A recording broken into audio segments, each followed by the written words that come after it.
सरकार कोणाचंही असो, काँग्रेसचं असो की मग भाजपचं असो, एक व्यक्ती मात्र सत्तेच्या सोपानात नेहमी बसलेला असतो. ती सत्ता स्वतःकडे असणाऱ्या आमदारांच्या किंवा खासदारांच्या बळावर नाही, तर स्वतःकडे असणाऱ्या मंत्रिपदाच्या बळावर. तुम्हाला कळलं असेलच मी कोणाबद्दल बोलतोय. मी बोलतोय केंद्रीय सामाजिक न्याय राज्यमंत्री रामदास आठवले यांच्याबद्दल. त्यांना केंद्र सरकारमध्ये मंत्रिपद मिळून आज 10 वर्ष पूर्ण होत आहेत. आणि याच निमित्ताने एक प्रश्न निर्माण होतोय की आपल्या पक्षाचा एकही खासदार किंवा आमदार नसलेला आणि स्वतः गेल्या कित्येक वर्षात कोणतीही प्रत्यक्ष निवडणूक न जिंकलेला व्यक्ती केंद्रीय मंत्री होतो कसा? आठवल्यांकडे असं नेमकं काय गुपित आहे? त्यांच्या पक्षाचं आणि त्यांच्या दलित पॅन्थर संघटनेचं आत्तापर्यंतच्या महाराष्ट्राच्या आणि पर्यायानं भारताच्या इतिहासामध्ये असं काय योगदान आहे? एक असा नेता ज्याची ख्याती आहे आजही त्याच्या दारातून कोणी उपाशी पोटी माघारी येत नाही. एक असा नेता ज्याच्या एका आवाजावरती मुंबई बंद होऊ शकते. त्याच रामदास आठवले यांची संपूर्ण गोष्ट जाणून घेणार आहोत आजच्या व्हिडिओमध्ये. नमस्कार, मी शुभम गोरे आणि तुम्ही पाहताय कट टू कट. 2019चं संसदीय अधिवेशन सुरू होतं. रामदास आठवले संसदेमध्ये उभे राहिले आणि त्यांनी संपूर्ण सभागृहाला हसवणारं एक विधान केलं.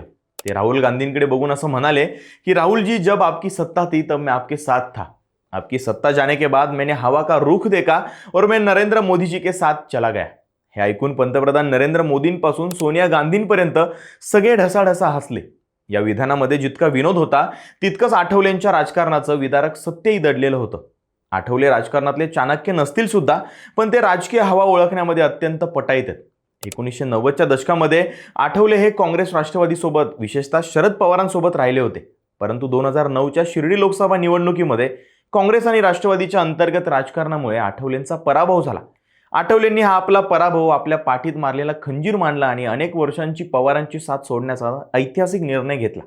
2014च्या लोकसभा निवडणुकीच्या आधी संपूर्ण देशामध्ये नरेंद्र मोदींची लाट येत होती. ही लाट ओळखताच आठवलेंनी क्षणाचाही विलंब न लावता भाजप आणि एनडीएचा हात धरला. 2014, 2019 आणि आता 2024 सलग तिसऱ्यांदा नरेंद्र मोदी पंतप्रधान झाले आणि तिन्ही वेळेस रामदास आठवले यांना भाजपनं राज्यसभेवर घेऊन केंद्रामध्ये राज्यमंत्रीपद दिलं. पण इथे खरंच सर्वांना पडण्यासारखा प्रश्न आहे, तो म्हणजे एकही खासदार नसताना आणि निवडणूक लढवून स्वतःचं अस्तित्व सिद्ध केलं नसताना सुद्धा मंत्रिपद का दिलं गेलं? तर यामागे भाजपचं मोठं सोशल इंजिनिअरिंग आणि राजकीय गणित दडलेलं आहे. 2014 पूर्वी भाजपवरती उच्चवर्गीयांचा पक्ष किंवा ब्राह्मण बनिया पक्ष असा ठपका होता. ही प्रतिमा पुसून काढण्यासाठी आणि राष्ट्रीय स्तरावरती दलित आणि मागासवर्गीय मतदारांना जोडण्यासाठी भाजपला एका खऱ्याखुऱ्या आणि सर्वसामान्य आंबेडकरी चेहऱ्याची गरज होती. प्रकाश आंबेडकर किंवा इतर आंबेडकरी नेते सत्तेत सहभागी होण्यासाठी आपली वैचारिक भूमिका मऊ करायला तयार नव्हते. पण आठवलेंकडे मात्र ती राजकीय लवचिकता होती. आठवलेंना मंत्रिमंडळामध्ये स्थान देऊन भाजप संपूर्ण देशातील दलित समाजाला हा मेसेज देत होतं की आम्ही आंबेडकरी विचारांचा सन्मान करतो. दुसरं कारण म्हणजे भाजपवरील आरोपांचं खंडन करणारी ढाल म्हणून आठवले यांचा वापर करता येऊ शकणार होतं. जेव्हा जेव्हा विरोधक भाजपवरती हे सरकार संविधान बदलणार, आरक्षण रद्द करणार किंवा दलितांवरती अत्याचार होत आहेत असे आरोप करायचे, तेव्हा रामदास आठवले भाजपच्या समर्थनार्थ ठामपणे उभे राहायचे. पंतप्रधान नरेंद्र मोदी हेच संविधानाचे खरे रक्षक आणि आरक्षणाचे पुरस्कर्ते असो जेव्हा एक आंबेडकरी चळवळीतून आलेला दलित नेता माध्यमांसमोर ठणकावून सांगायचा, तेव्हा त्याचा राजकीय मेसेज हा खूप स्ट्रॉंग जायचा. तिसरं आणि महत्त्वाचं कारण म्हणजे प्रत्येक गावागावामध्ये आठवले गट अस्तित्वात आहे. म्हणजे जरी रामदास आठवलेंचा स्वतःचा असा कोणताही एक हुकमी मतदारसंघ उरलेला नसला जिथून ते स्वतःच्या बळावरती निवडून येऊ शकतील, तरी महाराष्ट्रातल्या खेड्यापाड्यामध्ये आठवले गटाचे कार्यकर्ते आणि संघटना पसरलेले. निवडणुकीच्या वेळी आंबेडकरी मतदारांचं प्रतिनिधित्व करणाऱ्या निळ्या झेंड्याला आपल्या व्यासपीठावरती आणण्यासाठी भाजपला आठवलेंची साथ अत्यंत मोलाची ठरते. बरं, हे महाराष्ट्रातच नाही आहे, तर आठवले सांगतात तसं आरपीआयचं उत्तर भारतामध्ये आणि नागालँड सारख्या ईशान्येकडील राज्यातही युनिट्स आहेत, जे भाजपच्या निवडणूक प्रचारामध्ये सोबत दिसल्यानं सामाजिक समतोल साधण्यासाठी मदत होते. आणि म्हणूनच 2024च्या लोकसभा निवडणुकीत सुद्धा भाजपला महाराष्ट्रामध्ये जेव्हा मोठा फटका बसला, तेव्हा सुद्धा आठवलेंसारख्या नेत्याला डावललं असतं तर दलित आणि नवबौद्ध समाजामध्ये चुकीचा संदेश गेला असता. तो फटका टाळण्यासाठी भाजपनं आठवलेंचं मंत्रिपद कायम ठेवलं. त्यामुळे दलित समाजाचं सत्तेत कोणीतरी लढणार आहे हा मेसेज वरपर्यंत पोहोचला. आता जर रामदास आठवले यांच्या वैयक्तिक आयुष्याबद्दल बोलायचं झालं तर आज भलेही ते त्यांच्या कवितांमुळे, फॅशन स्टेटमेंटमुळे किंवा विनोदी भाषणांमुळे ट्रोल होत असले, पण 80 आणि 90च्या दशकातील रामदास आठवले हे एकदम वेगळे होते. तो काळ जर आपण आठवला तर त्या काळामध्ये खेड्यापाड्यात दलितांवरती अत्याचार व्हायचे, सामाजिक अन्यायाची बरीच उदाहरणं दिसायची. अशा काळामध्ये अमेरिकेतील ब्लॅक पॅन्थरच्या धर्तीवरती महाराष्ट्रामध्ये नामदेव ढसाळ, राजा ढाले, जवी पवार आणि प्राचार्य अरुण कांबळे यांच्यासारख्या क्रांतिकारी विचारवंतांनी दलित पॅन्थरची स्थापना केली. ही संघटना म्हणजे अन्यायाविरुद्ध धगधगणारा एक ज्वालामुखी होता. जिथे अन्यायाची बातमी यायची तिथं पॅन्थरचे कार्यकर्ते थेट रस्त्यावर उतरून व्यवस्थेला धडकी भरवायचे. याच दलित पॅन्थरच्या चळवळीमध्ये सांगलीच्या आगळ गावामधून मुंबईत शिक्षणासाठी आलेल्या एका तरुण विद्यार्थ्याची एंट्री झाली. ते नाव होतं रामदास आठवले यांचं. 1971 मध्ये मुंबईच्या सिद्धार्थ हॉस्टेलमध्ये राहणारा हा तरुण सुरुवातीला पॅन्थरच्या सभांची हँडबिल्स वाटायचा, भिंतीवरती पोस्टर लावायचा. तो काळ हा नामांतर आंदोलनाचा होता. मराठवाडा विद्यापीठाला डॉक्टर बाबासाहेब आंबेडकर यांचं नाव देण्यासाठी चाललेल्या लढ्यामध्ये आठवलेंनी अहोरात्र संघर्ष केला. 1978 मध्ये महाराष्ट्र विधिमंडळामध्ये मराठवाडा विद्यापीठाच्या नामांतराचा ठराव संमत झाला, परंतु त्याला संपूर्ण राज्यभरातून, विशेषतः मराठवाड्यातून प्रचंड हिंसक विरोध झाला.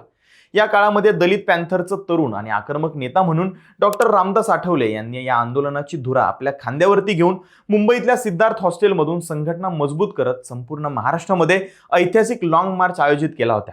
पोलिसांच्या काठ्यात, तुरुंगवास आणि प्रस्थापित व्यवस्थेच्या प्रखर विरोधाला न घाबरता आठवलेंनी दलित, शोषित आणि पुरोगामी तरुणांची भक्कम फळी उभारली.